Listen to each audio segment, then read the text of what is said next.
Hi, this is Jessie from Last Stop This Song, and you're listening to CJLO 1690 AM in Montreal. You're listening to CJLO News. Recent immigrants and refugees across Canada have lost their interim health coverage, meant to cover expenses until they are on provincial coverage or worker benefits.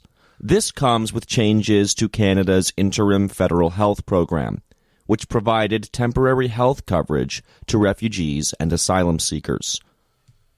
Under the new rules, basic medical care will still be covered, but patients will now have to pay out of pocket for part of the cost of so-called supplemental services.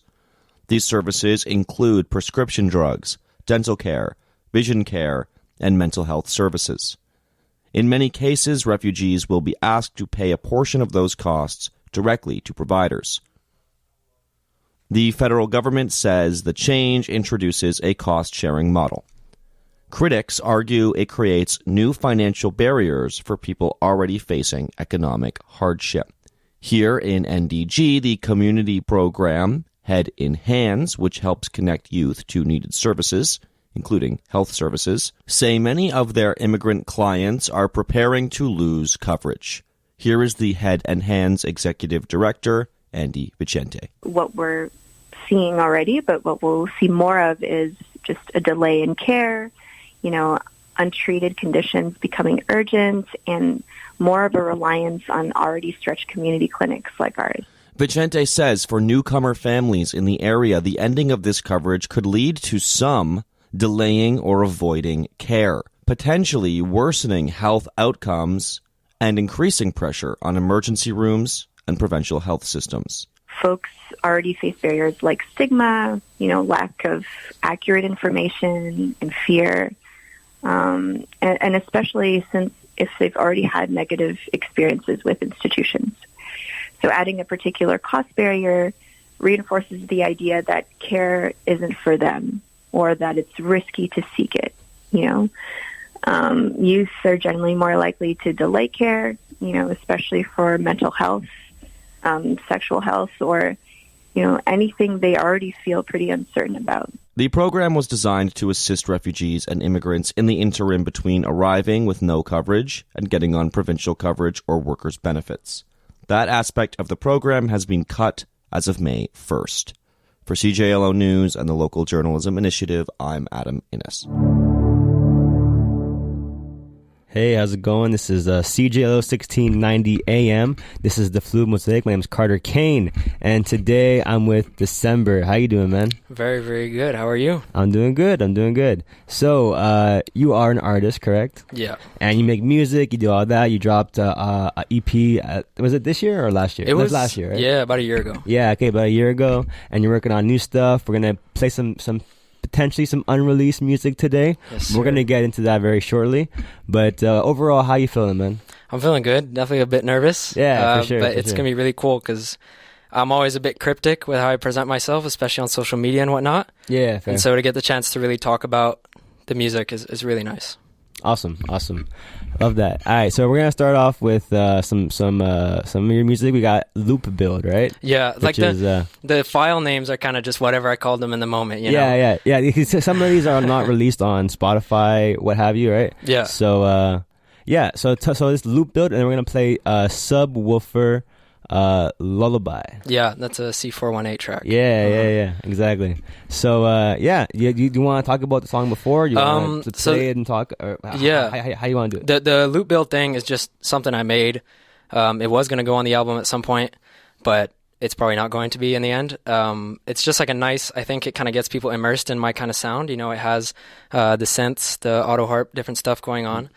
So it's just a cool intro, I think, to anyone who hasn't heard my sound before. And then Subwoofer Lullaby, definitely a soft spot for me. I mean, as an ambient artist, I think I owe a lot of influence and credit to C418 for the Minecraft soundtrack. I know that's the first ambient music I heard. Mm-hmm. And the main reason I chose that one specifically is because it was the first song I learned on piano. Okay. Like about 6 years ago. Yeah, that's cool. That's pretty cool. Big deal for me.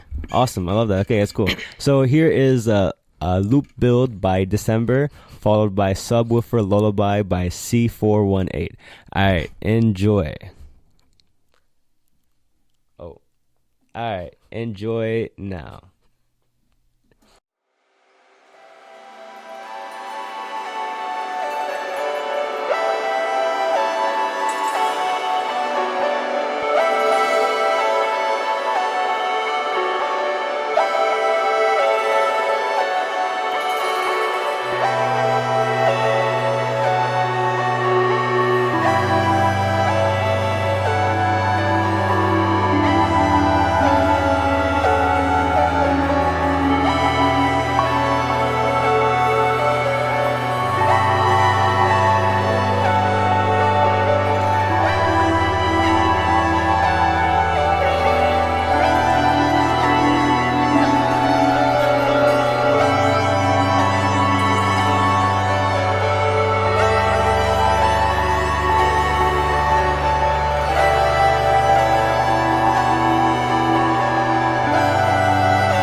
Welcome back. Welcome back. So yeah, what other station do you know is playing Minecraft music? I mean, crazy. So thank you for bringing that in, man. That was pretty cool. I feel like I never really appreciated Minecraft growing up. You know what I mean? Oh no, it's so serene, and that's like I've gotten into a lot of ambient music throughout trying to get inspirations and whatnot. Like William Basinski is a huge one. I'm blanking now, but Cellar too, a big one. There's a big variety of ambient music out there. I'm super passionate about the genre. No, absolutely. And something keeps me coming back to this classic. Like it all started with the Minecraft soundtrack for me. I feel that. For me, like when it comes to ambient music, I really like Boards of Canada. Yeah, I think they're great, and they have a new album coming out. Yeah, they soon, are. Pretty crazy. After like Very 13 cool. years or something. Yeah. Crazy. But so you kind of talked about it a little bit before because you mentioned that you wanted to learn piano. You got into like Minecraft, right? To like learn Minecraft. No, sorry, to like learn how to play Minecraft on piano, right? Yeah. So what made you like beyond just that? What made you like continue to learn music and now become like a musician and artist and release music? What was like the process like for you there? Right. It's a pretty funny story. So what I mentioned earlier is I was referencing during COVID when I was 15. I kind of had nothing to do, and we always had a piano at home, and nobody really played it because my two oldest siblings had taken piano courses when they were kids, but we still had the piano. And yeah, long story short, I was playing Minecraft a lot at the time, and Undertale. Great game, great soundtrack. And I was so inspired by those compositions, I was like, why don't I spend my evenings kind of learning these pieces? So printed the sheet music and just taught myself to do that. I had never made music before in my life. And then unfortunately that habit kind of dropped off over time. The next time I considered making music was I was going to do a YouTube channel. I was going to be like a self-improvement YouTube channel. Nice. And at this point, we're in like 2022, I think. So I was like, listen, to get around copyright stuff, I'm going to make my own like beats and stuff. I was really, really into like drumless hip hop at the time. I mean, I still am. Yeah. Earl Sweatshirt, The Alchemist was my hero, you know? Okay, yeah. And so I was going to do that initially. And then eventually I learned how to use like synthesizers on FL Studio, and that's when I really got into the electronic thing. Just like the idea of completely designing your own sound and being able to put it all together into like these really crazy compositions, it just completely sucked me in. So okay, yeah. Very cool. And to like start releasing music, what in your mind was like, you know what, I want to do this? Man, it's hard to say if there was like an exact moment. Okay. But I think at one point I was like, for some reason in my head, it just made sense. Like, because I had started with the YouTube thing, and then I was like, okay, I'm going to make music for the sake of making music, you know? And it's funny I mention it now because I feel like my music is almost how I get that through now. Like, I always wanted to be, I guess with the YouTube channel, I wanted to be some kind of like good influence on people. And I feel like now I get to do that through my music, and it's a lot more authentic to myself because I was just never able to sit in front of a camera. So maybe that switch is a big thing.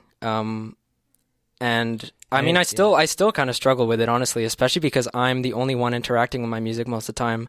Like, I'm putting in hours and hours, but I'm not showing people my music that often. So sometimes I have a bit of like imposter syndrome of like, do I really deserve to be releasing this, or am I really an artist, you know? So I think in general anybody deserves to like release what they want to release. Yeah, 100%. Like, you know, there's certain, you know, exceptions maybe. Yeah. But you know, I think that you should. Yeah, I'm honestly I'm excited to hear the album because I remember you've been talking about this like for a little bit, and I think actually you gave me a copy of the deluxe of is that the album, or is that it's not the album? It's not the album, but it's the deluxe version of the EP, right? Yeah, of the EP from last year. That's so not released on Spotify. No. Okay, all of those tracks are from before I even made that EP. Okay, those are from like 2024 and stuff like that. One of them is a breakcore track because I kind of transitioned. At first, I wanted to make like trap beats, like for real. Even though I was kind of experimenting with electronic sounds, I was trying to do like very early on. I was trying to do this like industrial synth wave thing, And I have demos of all this stuff. And so I had all this stuff lying around. And if you listen to that CD, it's on Bandcamp, by the way. I should mention that. Pretty much for free. I think it's pay what you can. And you can really hear the trajectory of like I went from one thing to something completely different. So some of those tracks are like complete out there experimental, like okay, that's cool. Almost noise ambient pieces. I'm definitely gonna bump it on my way home. Yeah, in the car. It's a trip. Yeah, for sure. Absolutely. And I think it's kind of cool that with your music you kind of get to build a world as well. And and I feel like that's something you do well, like in your music. Because sometimes I feel like there's also like a journey. So like certain songs, like even. I think it's on X1X. Yeah. On that one, like it starts off one way, then it gets into this like whole like I feel like I'm in Tron vibe for a second, and then it's like completely different. Like even on like today's post, I use like a snippet. I love that snippet, man. That was a good choice. Dope. Yeah. That's my favorite part of that song too. Okay, nice. Oh yeah, man. I love ever changing stuff, and you're so right to talk about the world building thing because. Maybe that's also Minecraft influence at that point, not even the soundtrack, but the game, right? Minecraft. Yeah, exactly. Yeah. I've always wanted an outlet for my creativity, and a lot of my music is about kind of inner child work and letting yourself explore things that you really could as a child and as an adult, maybe not so easily. Mm-hmm. And when I'm making music, I really feel like I'm just a kid building almost like a Minecraft world again, you know? And I think that ambient music lends itself so well to that because there's so many layers of atmosphere and these subtle things. I'm obsessed with stuff like that, like subconscious stuff almost in music where it's there and you almost can't really tell it's there. It's not grabbing your attention, but if it wasn't there, it would change the feel completely. So it really is building a world like brick by brick. Like I've been recording a lot of the tracks for the album now before I go away next weekend for work. And I'm at like over 50 mixer tracks on some of these. It's ridiculous, you know? So yeah. It's a very cool process to do that. That's awesome, man. And I think we should play some more music. Go for it. Up next, we have, it's a O2 MD Tom snippet post. Yeah. Okay. So basically, MDTOM is many different types of magic. It's what's set to be the first track on the album.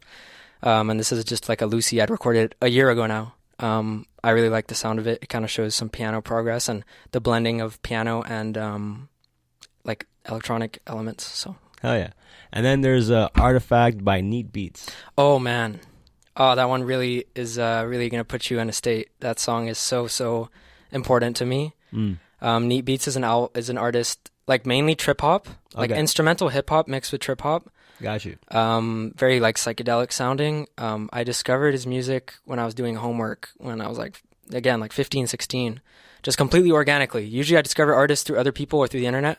This is really my thing, you know. No one else was listening to Neat Beats at the time. At least people were, you know, but nobody I knew. Yeah. And like it was still pretty niche. Yeah, exactly. Yeah. And so it's mostly like very like beat-driven stuff. And this is maybe his one song that he has released, at least on streaming platforms, that's like fully ambient. And it was such a big influence for me, especially you might listen. If you listen carefully, there's a lot of resemblances with my song Blue Light. Okay. So yeah, I just really wanted to show off this song because it's so Neat Beat as an artist is so personal to me and my experience discovering kind of like indie music, like really indie music, you know? Okay, hell yeah. So yeah. All right, nice. And just before that, we're going to play some ads, but stay tuned because we have some songs coming up. It was many different types of magic. Like a snippet, basically. A snippet, and then Artifact by Neat Beats. All right, here we go. Want to know the easiest way to help out your favorite community radio station? Well, there's this thing called the Community Radio Initiative. The National Campus and Community Radio Association and stations from across the country like ours are asking the federal government for direct funding for our sector. For CJLO's part, there are so many people at our station that are truly passionate about radio, and getting that funding would allow us to do so much more on and off the air. So if you want to help us out, head on over to mycri.ca. There's a letter writing campaign going on right now, and on that site, you'll find a tool that will generate an email for your MP and a bunch of other ministers in about 30 seconds. Again, that site is mycri.ca. Thanks for your support. Hey man, what are you listening to? Is this Weezer? Are you really listening to Weezer right now? It's 2026. It's 2026 now, bro. Bro, pull up to the castle every Friday at 1, only on CJLO 1690. It's good, I swear.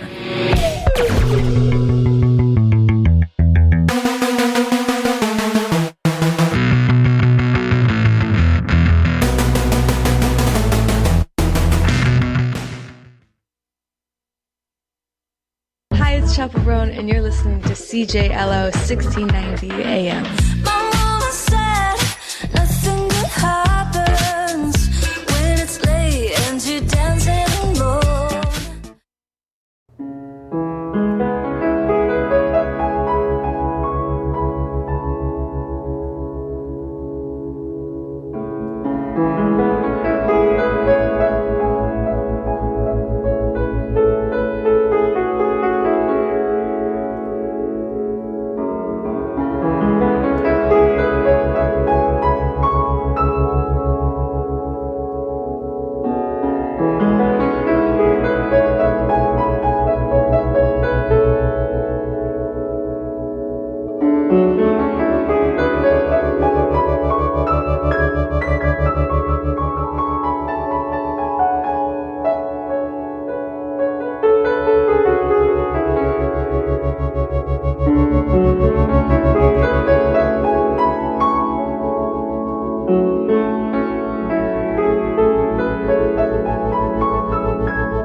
Alrighty, so we just heard two songs. We heard it was MDTOM. It was Magic. Many different types of Many magic. different types of magic. There That's you it. go. Yeah. By December, and then we heard Artifact by Neat Beats. Yeah. Right? So just one last thing about that snippet, really, is I guess that's initially what the song was supposed to sound like, and you'll hear it when it's on the album. It sounds completely different now. Yeah. But it's almost a testament.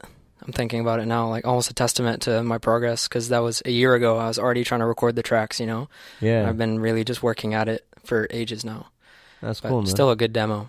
I remember last year when we were at the networking event that we hosted, and like you were talking about like you wanted to do this album, and like I see how much like time you've been putting into it, and like I don't know, it's cool, and now you're starting to do shows and stuff. So what's that process been like to go from the studio to like on stage?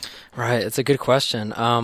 So for one, I've only done one show as December. But I've had plans for ages to do street performances. So I'm really hoping I can do that in the fall when I'm like more settled down and whatnot, in metro stations and stuff like that. The idea of putting ambient music in those places is really appealing to me. But I did a show, in December, like technically a show. I was soundtracking. December. Oh yeah, very intentional. I'm always most active in December. I was soundtracking basically an art exhibition that the McGill Visual Arts Society did. And that was super cool because it's very difficult to pull off a live performance with what I do. Because usually when I'm recording, especially now, like with the EP is one thing, that was mostly like in the box in the DAW. But now I'm playing like organ, piano, like lap steel guitar, the auto harp, the glockenspiel. Like I'm like my own orchestra kind of. Yeah. Which is something I love so much. Now I've collected all these random instruments. But that's impossible to do on stage, right? I'm usually like overtracking. But it was fun. It was fun to do that. It wasn't exactly what I expected. I think that trying to bring ambient music to a live audience is actually very difficult. So I'm looking into maybe doing a show when the album is out, maybe trying to put a band together of sorts to do a show. That'd be cool. But that's far down the line, And then, I played a show last week. That wasn't for December. That was for Sunday Missile as a band I'm part of. And I'm the drummer in that band and I do like kind of keyboard stuff as well. And that was cool. For sure. That was like really a post-hardcore band, so to get on stage, but I guess I'm not quite used to being on stage yet, for sure. Yeah, it's okay, One more thing I can mention about that, though, actually, I really should have mentioned this sooner, but I play piano in public all the time. Like, throughout the entire academic year, I would play on pianos around the McGill campus, which is where I go to school, and that was so fun, just kind of setting a vibe for the place that people are in.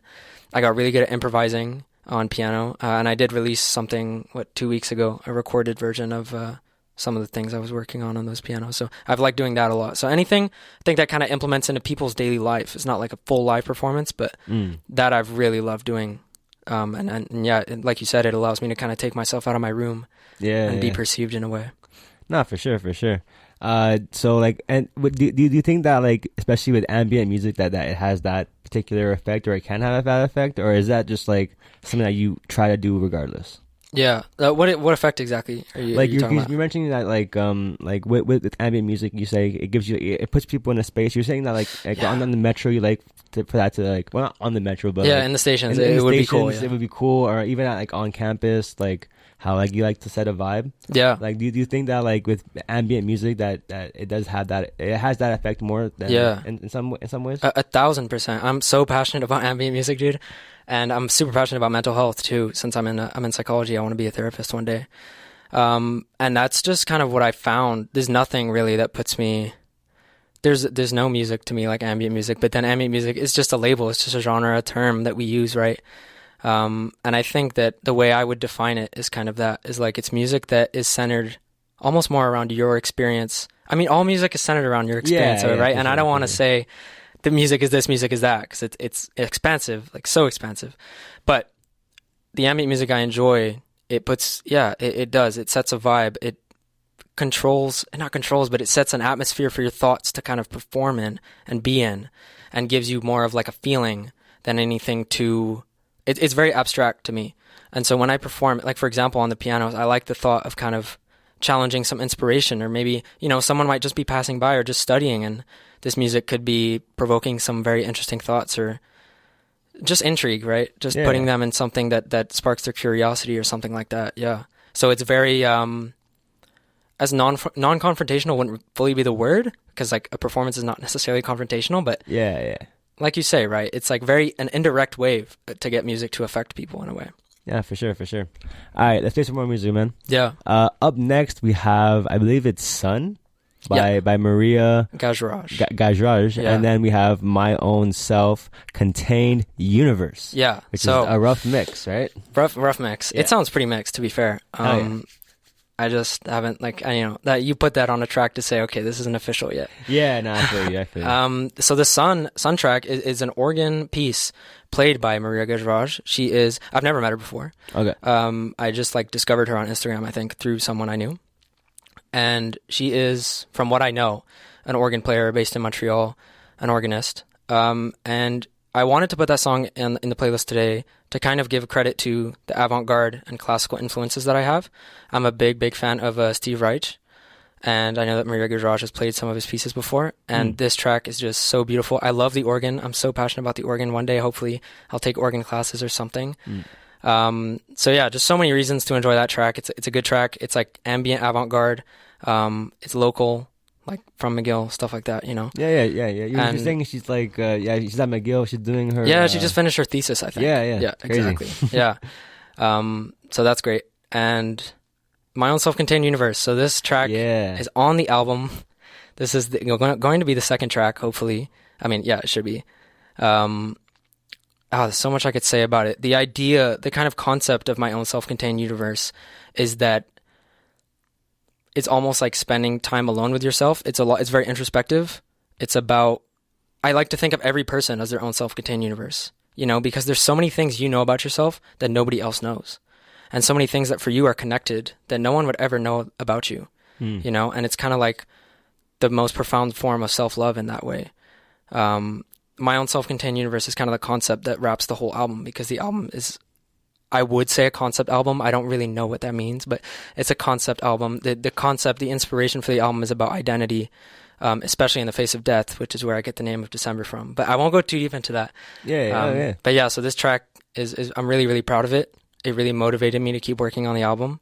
So yeah, enough said. I'm excited for people to hear it. Awesome. All right, here is Sun by Maria Gajraj, and then My Own Self-Contained Universe by December. I hope you enjoy.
fini?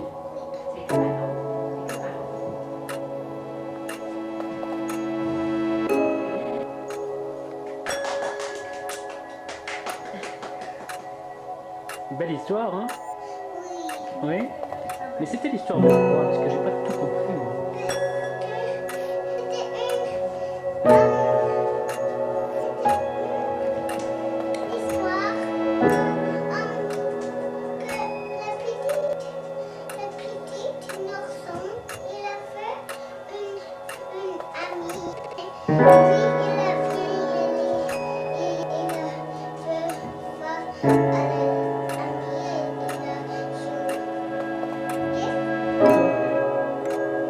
C'est cool. Est-ce que c'est toi qui l'as inventé cette histoire? Oui. C'est vrai?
The St. Lucia Cultural Association of Montreal presents Pete Douglas Calypso Hour Part 2 with Shalom Production Band on Sunday, May the 17th at 6767 Coordinate Road.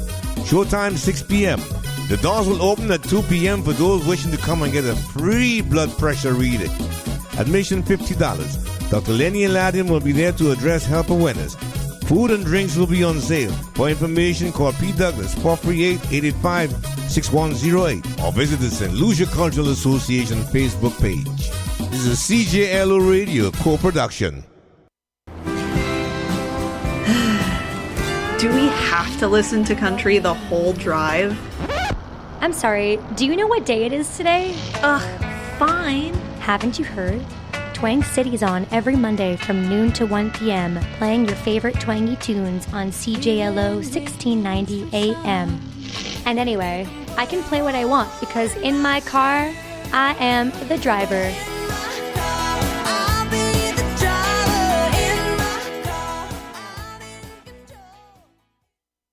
At the end of it all, it's you. It's you. Yo, what up? It's Q-Tip right here. You tuned in 1690 AM CJLO. You know, that's how we do it. Welcome back. That was, in fact, Q-Tip in the ad. And before that, we heard some songs. We heard My Own Self-Contained Universe by December. And before that, we heard Sun by Maria Gajraj. Hell yeah. Oh, yeah. So tell me, man. Tell me a little more about the song and about the album. What can you tell me, you know? Oh, man, I'll tell you everything at this point, you know. Yeah. I'm like, because I don't know, my process is a bit strange. Like, I'm someone, for example, who will confine myself to a track length. And And that's just an example of, like, for example, I already knew how long this track was going to be, like a year ago, and I already knew the concept for it and all that stuff, and the execution only came like a month or two ago. So I'll tell you everything I want to tell you. It's my opportunity to do it. So yeah, like I said, this album is about identity in the face of death. It's very kind of profound. It's something I'm very passionate about.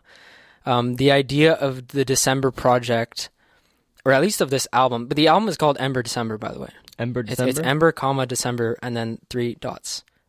Nice. I have done like a write-up once in my journal about why that has to be the title. It's kind of just like something that came to me, and I didn't really question it. So it's basically a self-titled record. And it's supposed to be, therefore, a kind of declaration of what December is, what sounds you'll expect, what compositions, whatnot. I think an album, every artist I know or musician should release an album as soon as possible, just because I agree. The album as a medium is so powerful. Even an EP, like a project. You definitely got to release something. That's for sure. You got to drop. Yeah, exactly. And so with an album, I really have the opportunity to, again, build a world. It all comes back to that. And this is an album, that's kind of supposed to be, it's like, we talk a lot in the modern discourse, I guess, about memento mori, right? A lot of people are familiar with that phrase about remember that you're going to die. And I think that this album for me is kind of a way for me to say, like, hey, I could go at any moment, just like any of us could, and at least you'll have this to remember who I was. So it's really, really profound. And I'm a very introspective person already, but and so this is I guess this is kind of the culmination of all of that introspection and saying, hey, this is who Ben Savary was, under the alias of December. Yeah Nice. I like that a lot, man. Thank you. So what's it called? We have a couple more songs. We have Solstice Minutes 29:33. Then we have Auto Harp Thing Processed, right? Auto Harp Thing Processed. Yeah. Crazy so title. You want to talk about these a little bit? Yeah, sure. So Solstice was a track, it was a 59 minutes of just like pretty much ambient music, just like kind of pure ambient music. Like you heard that track there, My Own Self-Contained Universe is much more, it has like a tempo, it's really composed, you have all these different elements about the place. Solstice was a track I made inspired by the first snow, which this year, this academic year, was super early in November. I love the snow, I love winter, which is obviously another reason why I named myself December. Yeah. And it just, I don't know, I was going to release it in the lead up to the album, because initially I was going to release the album in December, but that didn't work out. Yeah. So I figured I'd show off a little excerpt of it. Maybe one day it'll release still. But it's like good music to do homework to, I guess. And I wanted to put it in here kind of as a testament to how much I've improved at creating sounds, like soundscapes and stuff. This one's one I like a lot to listen back to. And then the auto harp thing, again, a lot like the loop build one from the beginning, just kind of a way to put more sounds out there. It's just another little Lucy I have that I really enjoy listening to, and kind of I wanted to put something in there for, I guess these two go hand in hand, because Solstice is very much digital synthesizer stuff. The auto harp thing is more physical acoustic instruments, and the auto harp is the favorite one I have for sure. So okay, nice. All right, here we go. We have Solstice Minutes, and then we have auto harp thing Processed. Yeah. By December. Enjoy.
welcome back, welcome back. We have one more song for you in store, but before we head off, I just want to say goodbyes. Thank you for coming to the station, man. I appreciate it. And it sucks it had to end, but Thank you so much it was for fun having while it me. lasted, man. Yeah. So just this last track, it's a film soundtrack I made for a film 1 year ago with a good friend of mine, Arnaud Belec. The film is being screened at the Concordia Film Festival in 2 days on Thursday. Nice. So yeah, I love it. It's great. I'm happy I get to show it off. Thank you. Love that. All right, man. Have a good day. Everybody that tuned in, have a good day. Have a good day. Here is the final song. It is called The Crux. I hope you guys enjoy it. Take care.